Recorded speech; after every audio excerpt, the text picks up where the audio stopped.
On Saturday, 24 August, Ukraine marked its 33rd Independence Day.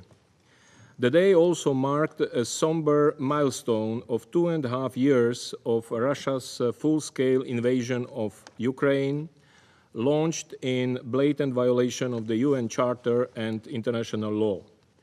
On this occasion, we reiterate the United Nations' full commitment to the sovereignty, independence, and territorial integrity of Ukraine within its internationally recognized borders.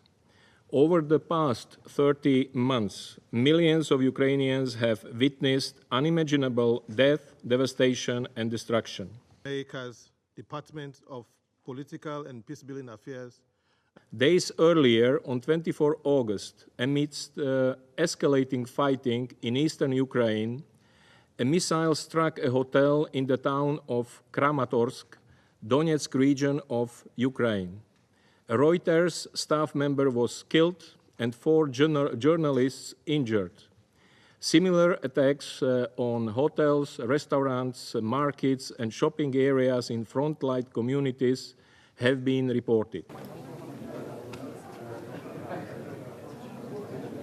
As the Secretary General repeatedly underlined, attacks on civilians and civilian infrastructure are unacceptable, no matter where they occur. These attacks are prohibited by international humanitarian law. They must end immediately.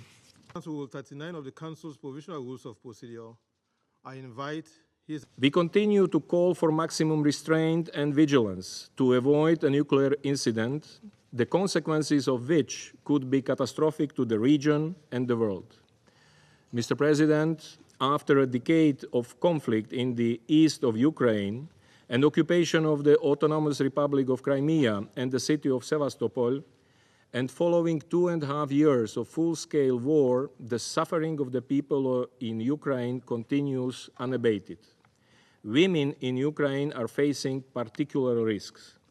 They make up 56% of the 15 million people in need of humanitarian assistance, including through its winter response plan. Mr. President, we cannot allow the horrific devastation of this war to become normalized.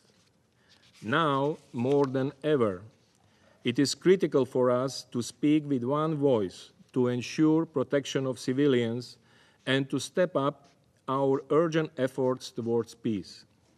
Next month, the world leaders will gather for the Summit of the Future to forge new international consensus on how we deliver a better present and safeguard the future.